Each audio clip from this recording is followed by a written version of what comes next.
I got to escape to an alpaca farm / Fibermill for a whole week. Let me tell you all about it.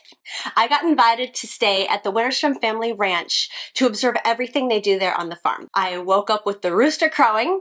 The sunrises were beautiful with the chickens scattering about and the alpacas coming to the fence to say good morning or I'm hungry.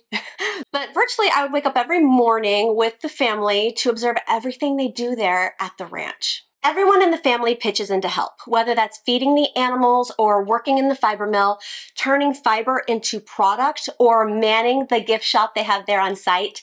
Everyone in the family has a role to play to help make this ranch function. I discovered Winterstrom Ranch at the DFW Fiber Festival. They had a booth there, and that's where I saw all their product laid out on the tables. We connected, and they invited me to come stay on the ranch. While I was at the ranch, I was able to record so much content that I had to break it up between 3 different videos. This is video 1. The other 2 videos will be coming later this month, so definitely watch out for those because they are so much fun. In video 1, we are taking the fiber mill tour, and we are discovering how Winterstrom Ranch takes a raw, freshly sheared off the animal fiber and turns it into a finished product, whatever that product might be. Wink, wink. So sit back, grab a whip, and relax as I share with you the Winterstrom Ranch experience. Oh, this video is going to be so much fun. Welcome to Winterstrom Ranch. Here on the farm, they have their very own alpaca. Some of them were super friendly and all about the camera. Others of them, not so much. Next to the alpaca pens are 2 storage containers. One of those storage containers contains the Winterstrom's personal animal fiber that's ready and waiting to be processed. The other storage container is filled with client animal hair that is ready and waiting to be processed. When a client would like to have their animal fiber processed, they ship it into the Winterstrom Ranch where it is weighed, labeled, then it is placed in the processing line. The processing begins by washing the fiber. Fleece is apparently pretty dirty, and depending, sometimes it needs a second wash. This is what animal fleece looks like after it's been washed. The next step in the process is called the picker. Now this is the second chance we get to remove any debris out of the fiber before we move on to the next step. This machine was attached to a small room where the machine would take the fiber and separate it out and then fling it into the next little room that was attached to it. And this little room had a window, so I would just look in the window and see all this fiber getting flung into the room. This fiber ends up turning into this light, fluffy cloud. In fact, that's what the fiber is now called, this cloud. I really enjoyed seeing all this light, fluffy cloud completely cover up the whole floor area. Step 3 could go one of 2 different ways. If the cloud that we just created with the picker is pretty clean, maybe minimal specks of debris still in there, but for the most part it's pretty clean, we will pick it all up and take it over to the carder machine. If we have something like mohair or a fiber that ended up getting dyed, and now that fiber has really clumped together, then we will take it through the dehairer machine. The dehairer machine moves really, really slow. It's like watching paint dry almost. Super slow moving, but it opens up every fiber and dribbles it off of a rolling drum where it all collects into a bucket and then can be moved on to the carder machine. The next step in the process is the carder machine. Now, I had the most fun watching the carder machine. In my opinion, it was the best part in the entire process. And the reason why is because I would compare the carder machine to a KitchenAid. There are so many different attachments that you can add to the machine to create completely different things with your fiber. Let's check it out. So this is a carder. This is the Belfast Mini Mill carder. It's one of the 2 that we have here on property. And right now I am laying out even amounts of this blend, which is a wool alpaca, and then we're overlaying with mohair. This is a special blend for someone, and so we're putting this all together for her. When I turn this on, it's going to go through all these rollers. They're called Main, Swift, Doft, and what they're going to do is align all the fibers so they're going in one direction.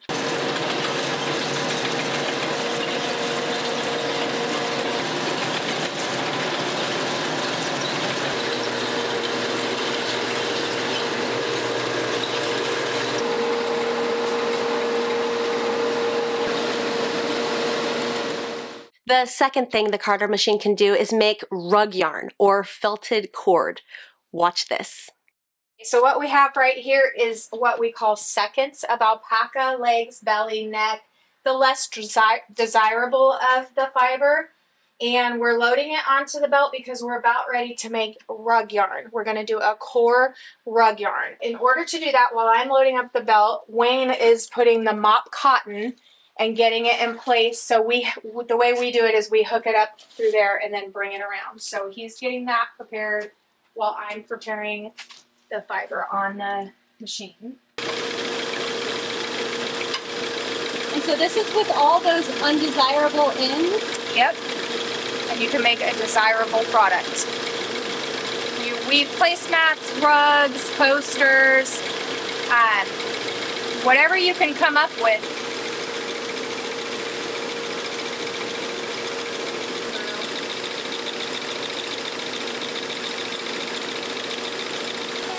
Isn't that cool? Oh, that is gorgeous.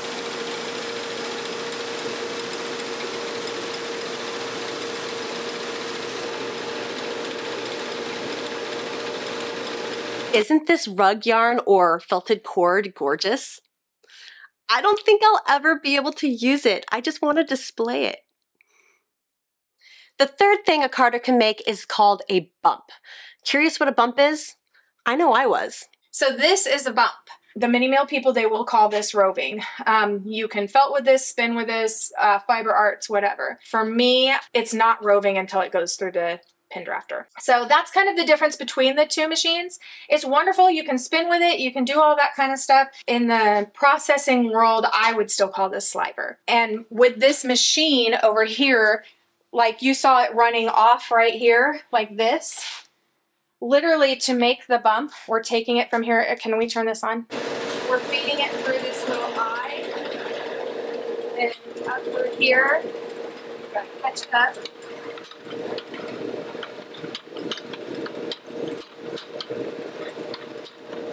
And now we're making a bump. So you can see the reason I would call this sliver is because it's coming right off of this machine. It's not, it hasn't gone to the gilling machine or the draw frame. It's just right off the cardar. The last thing that we're going to show you that the cardar machine can do is make a bat. Now, I'm not talking about the thing with wings. I'm talking about the material that weavers and spinners know all too well. This is the starting material that a lot of weavers and spinners use to make their craft. What we've got going on here now is we're using the cardar to make a felted, or a bat that we can take over to the felt table or to the needle felter table and produce more product. We can stop at this stage once the bat has filled up and the client can take it and do whatever they want with it. Quilting bats, felting bats, whatever. Or we can take it to the next stage and do things like insoles for them, pre-felts, and stuff like that. We've just finished up with the cardar machine, so if your goal was to make a bat, a bump, a sliver, or rug yarn, then you're done. Your project is complete. However, if your goal was to make roving or yarn, then we need to move on to the next step. Step 6 is the pin drafter.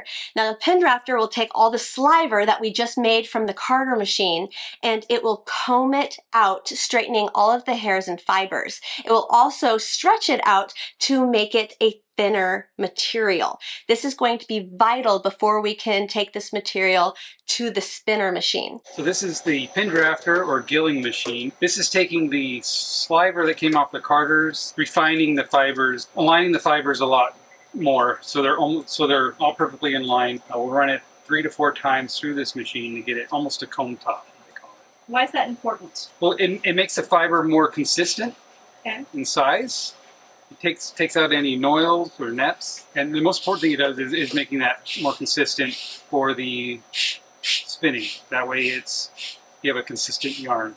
So this machine is drafting the fibers also as it goes, and so it's approximately 4 to 1. If I put 4 fibers through, it'll bring me about to the same size. Oh wow. So I actually want to make it a little bit smaller, so I'm going to do less strands through. And this is the gate here, so you have to have that adjusted just right. This is just a guide to go through to get through these combs here.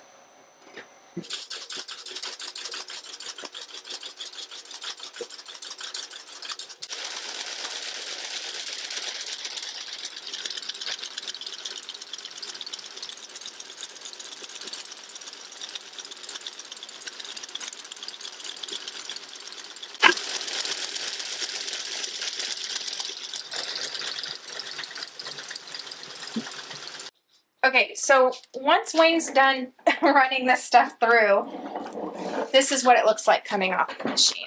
So then from here, it can either be bagged up and sent back to the client because they might hand spin or felt with it, and this is how they want their fiber returned to them. Or it can be taken over to the spinner and spun into yarn. After running your fiber through the pin drafter machine, if your goal was to make roving, then you're done. But if your goal was to make yarn, like me, then we have a few more steps to go. Step 7 is the spinner. We take the roving material that we just made with the pin drafter and drape it over the top of the spinner, where the machine takes the roving and spins it into super thin single plies. This machine was humongous. You could literally take so much roving material and turn it into single plies all at the same time. However, this machine was so big, you would definitely need 2 people to do that.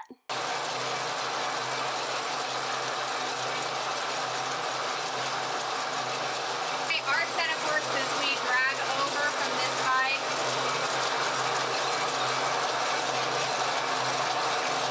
And this is where the drafting happens.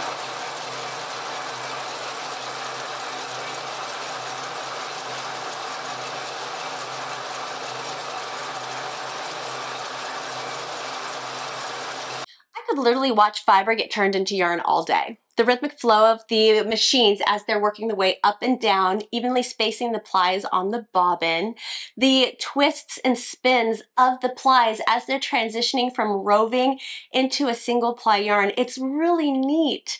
Now, weavers could stop here because weavers are known to utilize 1-ply yarns in their projects.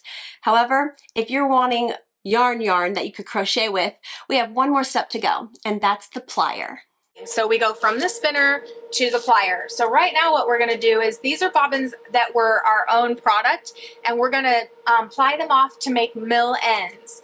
Mill ends is a fun yarn for completing like funky projects or just something that you want different textures or different looks. So we are going to attach this to our bobbin. This is our Grinch green and some black alpaca, and this is actually mohair and alpaca.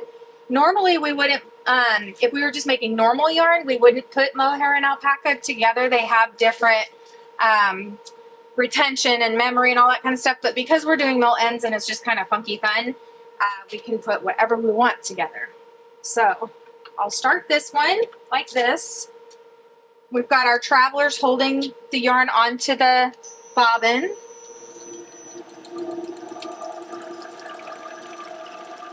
And so that one's going.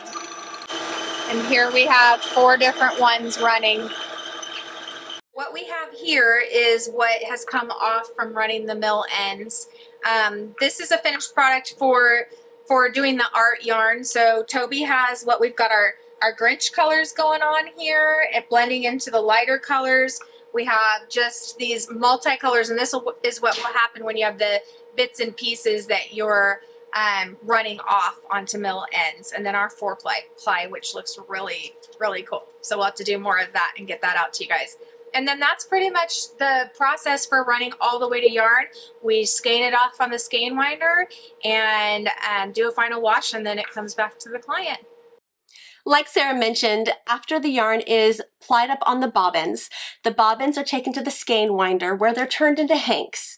But Sarah has an awesome attachment where she has an opportunity to turn the yarn into cones if she wanted to. It is so cool. And that wraps up our Fibermill tour. This was just one of the fascinating things that they do at Winterstrom Ranch. In the weeks to come, I'm going to share with you how they also make felted dryer balls, felted bars of soap, I know, right? And sheets of felted fiber. The biggest thank you to the entire Winterstrom family for being an absolute pleasure to spend time with and for making me feel so incredibly welcome. If you've made it this far in the video, please push the like button. Subscribe to my channel so you don't miss the upcoming Winterstrom Ranch videos. They are going to be so much fun. I know you're gonna love them. Take care, and I will see you soon.